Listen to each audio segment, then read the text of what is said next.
Assalamualaikum warahmatullahi wabarakatuh. Bertemu lagi bersama saya Angga Dwi Prasetyo di perkuliahan kajian IPS dasar untuk Madrasah Ibtidaiyah. Nah, pada pertemuan kali ini kita akan membahas tentang kajian geografi.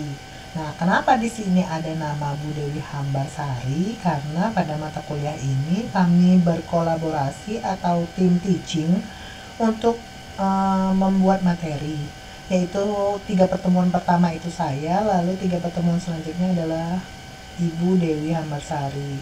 Tapi untuk penjelasan kita tetap masing-masing dosen. Oke, untuk kajian geografi ini kita akan membahas tentang sesuatu yang berhubungan dengan geografi, letak geografi maupun tempat-tempat atau penggambaran suatu tempat. Nah, apa sajakah itu? Yang pertama adalah peta, lalu informasi spasial atau peta rupa bumi. Yang ketiga adalah atlas, dan yang keempat adalah globe atau globe ya biasanya kita menyebutkannya. Nah, apa saja yang akan kita bahas yaitu mulai dari pengertiannya, lalu macam-macamnya, dan perbedaannya. Kita masuk ke materi yang pertama yaitu peta. Apa itu peta? Menurut International Cartographic Association, peta adalah gambaran konvensional yang selektif dan diperkecil. Nah, ini terletak pada bidang datar yang menggambarkan perwujudan permukaan bumi atau benda-benda angkasa maupun data yang ada kaitannya dengan permukaan bumi dan benda-benda angkasa. Secara umum, peta merupakan gambaran seluruh atau sebagian permukaan bumi yang ditampilkan pada suatu bidang datar dan diperkecil dengan menggunakan skala tertentu. Nah, biasanya peta ini berupa lembaran kertas yang berisi informasi suatu daerah ataupun suatu negara atau suatu pulau yang terdapat pada bidang datar dengan skala yang lebih kecil sehingga kita bisa melihatnya secara keseluruhan. Nah, peta sendiri memiliki banyak manfaat, di antaranya yang pertama, penunjuk arah dan letak.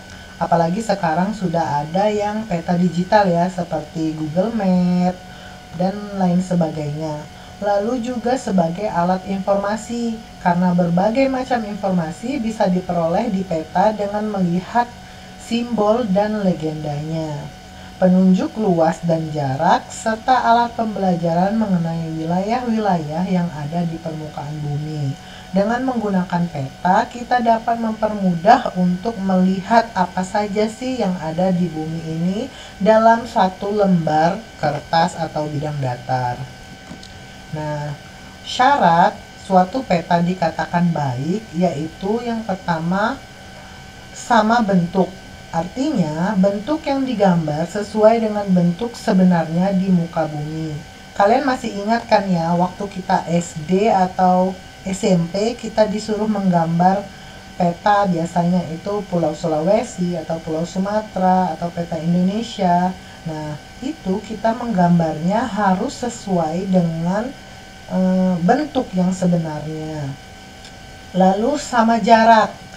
Artinya, objek pada peta harus sama jaraknya di muka bumi.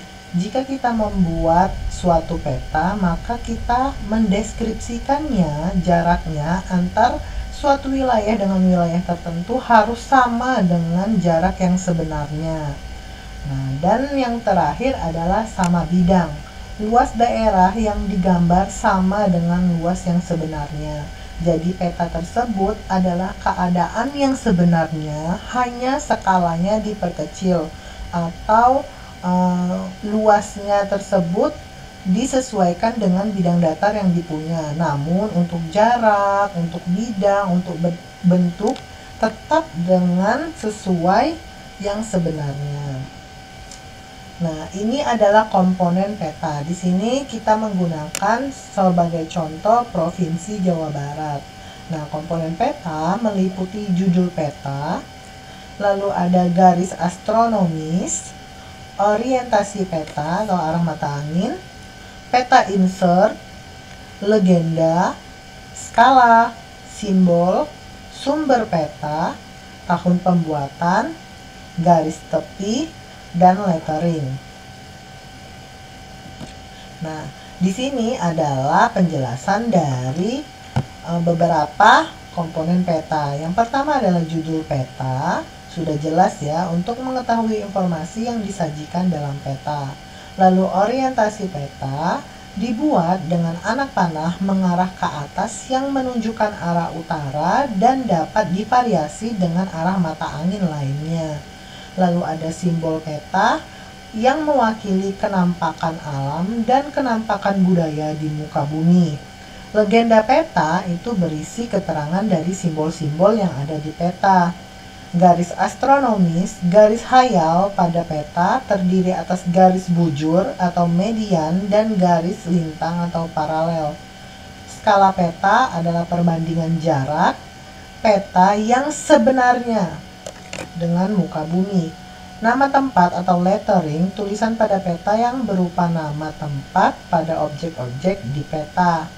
Sumber dan tahun pembuatan peta. Lalu insert peta, yaitu peta yang berukuran kecil yang berguna untuk menunjukkan lokasi daerah tertentu secara mendetail. Dan terakhir adalah garis tepi. Nah, bentuk-bentuk peta sendiri yaitu ada peta datar, peta timbul, dan peta digital. Peta datar adalah peta yang dituangkan pada bidang datar atau dua dimensi seperti kertas, kain, atau triplek. Peta timbul yaitu sesuai bentuk yang ada di muka bumi digambar secara 3D. Dan terakhir adalah peta digital, ini yang biasa kita gunakan ya, yaitu peta yang dibuat dengan alat bantu komputer atau media elektronik. Selanjutnya kita masuk ke bagian kedua yaitu atlas. Atlas merupakan kumpulan peta yang dibukukan. Nah, fungsinya yaitu sebagai sumber data seperti data kependudukan, transportasi, daerah, wisata, dan yang lainnya. Nah, komponen atlas sendiri yaitu ada judul, daftar isi, legenda, tahun penerbitan, dan indeks peta. Nah, jenis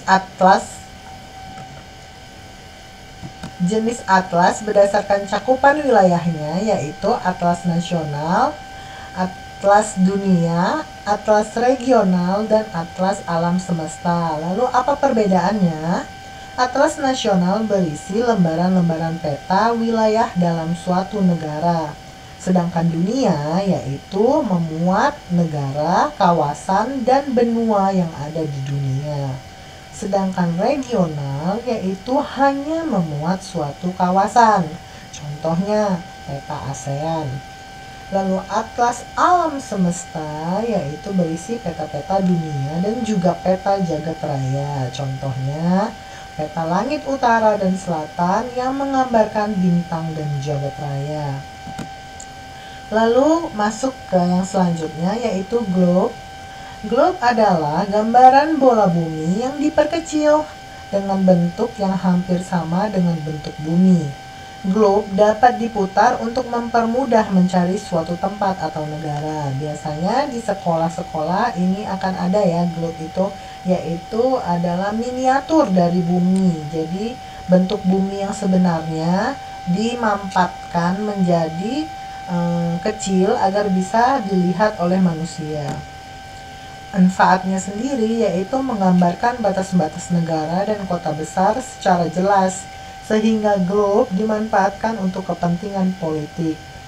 Lalu, globe juga menjadi alat peraga pendidikan dan sumber informasi serta alat peraga terjadinya siang dan malam serta gerak rotasi bumi.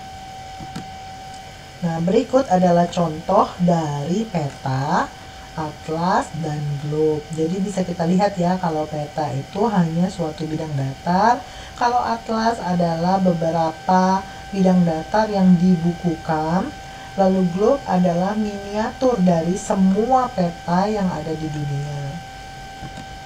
Nah, Nah, terakhir adalah informasi spasial bumi. Informasi spasial merupakan informasi yang berkaitan dengan suatu koordinat. Nah, koordinatnya ini meliputi lintang dan bujur, dan apsis ordinat dan ketinggian. Nah, seperti koordinat kartesian yaitu x, y, z, lalu koordinat geografi LU, LS, BB, dan BT. Nah, selanjutnya adalah peta rupa bumi. Peta rupa bumi adalah peta yang menggambarkan semua unsur-unsur atau bentuk yang nampak di permukaan bumi.